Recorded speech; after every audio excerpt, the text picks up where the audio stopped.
This is Analytical Media. We are a consortium, a group of therapists, college professors, and well-published, peer-reviewed authors. You can find our book on the subject of psychopathy entitled Descent into Darkness at Amazon.com.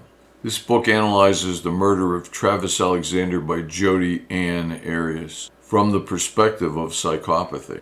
Today we are going to provide some insight and coverage into Kendra Licari, the mother of Lauryn Licari, who was sentenced to up to 5 years in prison for stalking her own daughter and for her daughter's boyfriend at the time, Owen McKinney. Kendra sent a series, thousands of text messages of one sort or another, to her daughter, Lauryn Licari, or her daughter's boyfriend, Owen McKinney. These messages were bad enough to get her the 5-year sentence. She sent them anonymously using her computer skills. Kendra, we're speaking of using Kendra's computer skills. She worked in technology, and she used different methods to cover up her real phone number for the text messages. Later on, it was proven conclusively that Kendra was guilty, and she admitted it and took a plea bargain. She could have taken up to, had she fought this, she could have received a sentence that would be decades long. It was in her best interest to take the plea bargain, to admit her guilt. Now, this is her biological daughter, who, by the way, was only 13 years of age when this started. There are thousands of text messages. Unfortunately, they're not available. The transcripts have not been released, perhaps because these people, the victims, were underage. But we do have some of the messages, and it's important for you to hear those messages, some of them anyway. And here's an anonymous message sent from her mother. Hi, Lauryn. Owen is breaking up with you. Another message. Effin' trash. Don't effin' wear leggings. Ain't no one want to see your anorexic flat posterior. These were both directly quoted in court documents and news coverage. Here's another one.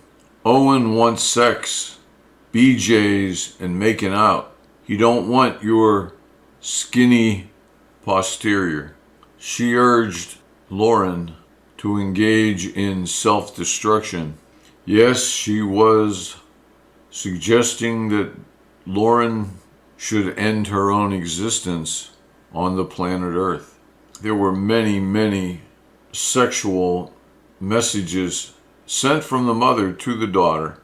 The messages were described as graphic, horrific, and emotionally manipulative by authorities, including Sheriff Mike Main and FBI liaison Bradley Peter.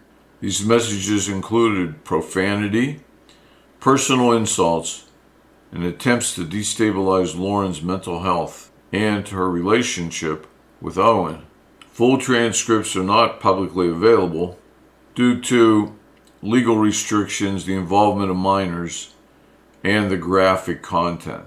Insults targeting Lauryn's appearance, such as mocking her body, her clothing and style, calling her anorexic, or criticizing her choice of outfits like leggings, were described as being belittling and vile.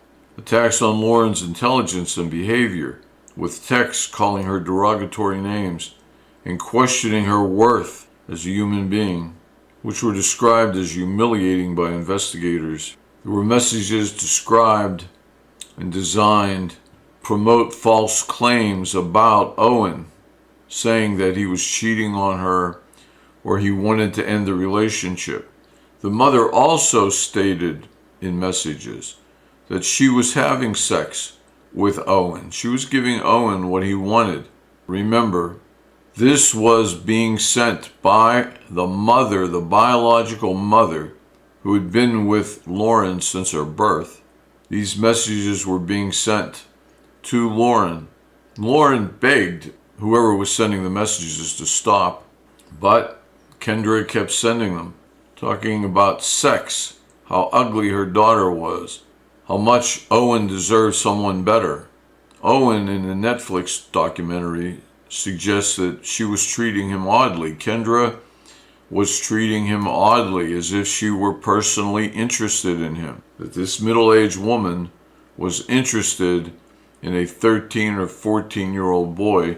He would mention that she would actually cut his meat for him when she was at the house visiting. And the texts were very believable because they included personal details only someone close to Lauryn would know, or Owen would know. So they made it believable by including these personal details about her sports, the basketball games she played in.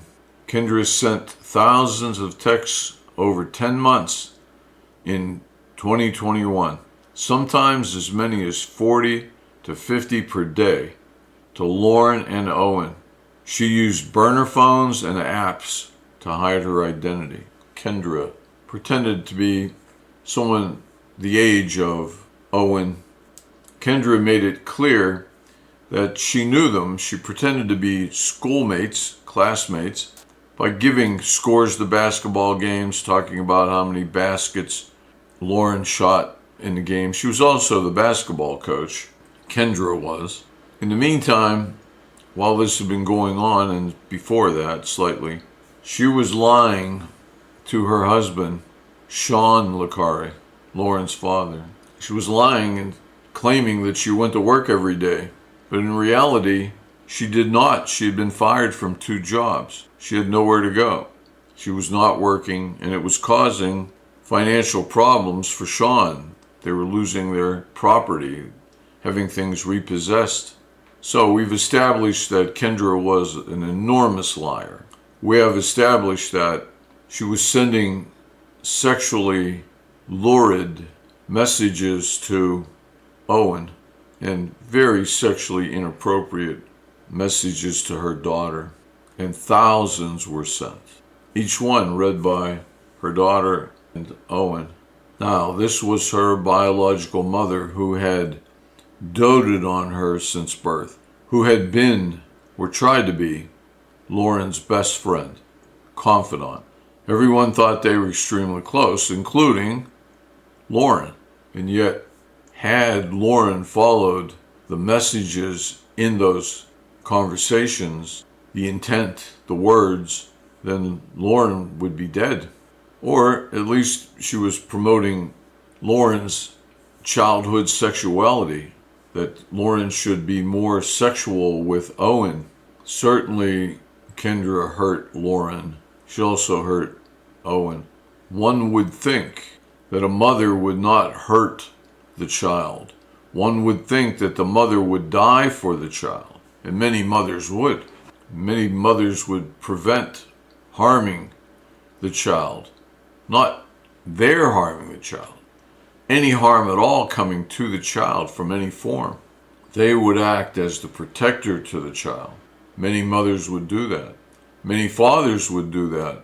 But especially mothers, we've come to believe, would do anything for their child because they gave the child life and would literally give up their life for their child's life. That's what we would expect, and oftentimes that is true, but not always. There are many mothers who deliberately harm their children, mothers who compete with their child, and let us say their female children, the mother's female child, because the mother sees the child as competition. So they don't want the child to feel better than the mother does. They don't want the child to have more success than the mother does. So the mother believes that she is in competition with her daughter. And the mother must maintain the upper hand. The mother must have control. Are there mothers out there that tell their 18, 19, 20-year-old child, 25-year-old child, 40-year-old child, do it my way or you are not my daughter. Our relationship is over forever. I must control this and I must control that. You see that in counseling all the time when someone is talking about their mother.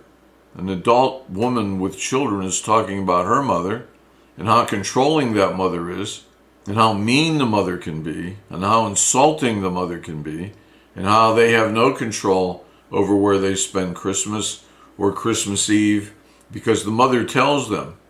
The mother may go so far as to tell them how much money they can spend on each person that they're buying gifts for. It's not uncommon. Yes, a mother could be willing to die for the daughter, but the mother may also torture the daughter. At least some mothers would, as this mother did. The courts, as part of the probation for Kendra, took away any rights she had to see Lauryn. Initially, Lauryn wanted to see her mother and couldn't wait to renew the relationship when her mother got out of prison. But when the mother did get out, Lauryn was having second thoughts and has not resumed her relationship with her mother. We would expect this, and the worst thing that could happen to Lauryn would be to renew her relationship with her mother. Lauryn should never have a relationship with a human being who attempted to destroy her, who said things that were sexually inappropriate and suggested that her daughter do more and be more, who made fun of her daughter, who told her daughter that she was ugly, flat-chested. She suggested Owen deserved someone who would give him sex and BJs. This is to a 13-year-old girl. As a result of all of this, Sean Licari got full custody of Lauryn, and he divorced Kendra after he found out she was guilty of this. So the point of all this, the reason that analytical media is bringing this up to you, is to reveal a case, an interesting one. And there's a Netflix documentary, and a good documentary. We watched it a few weeks back together as a group. We bring this up to you because most people would not be aware that a mother would do this to a daughter or could do it, or that mothers do it to daughters. And in our collective experience, we see it more often with mothers doing it to daughters than we do mothers doing it to sons. In fact, collectively, we did not have one example of this occurring.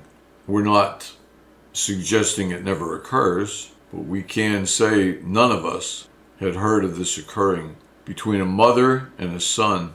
However, there is great competition at times between a father and a son. We had examples of that.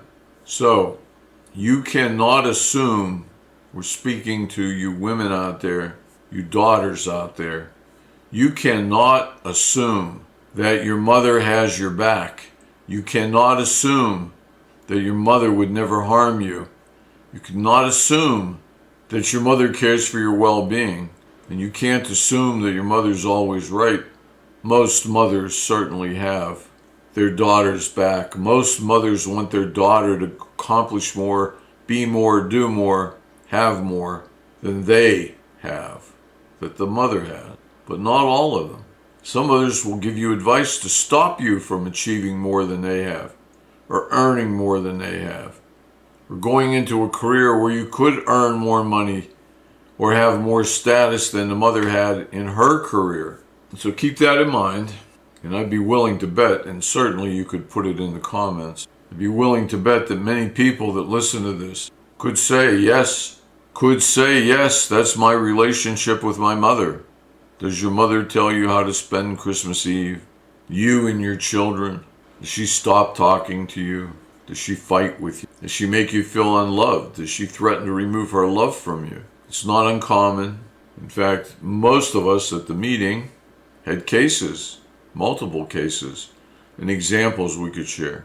So don't think it's sacrilegious to challenge the notion that your mother loves you and your mother has your best interests at heart when she gives you advice.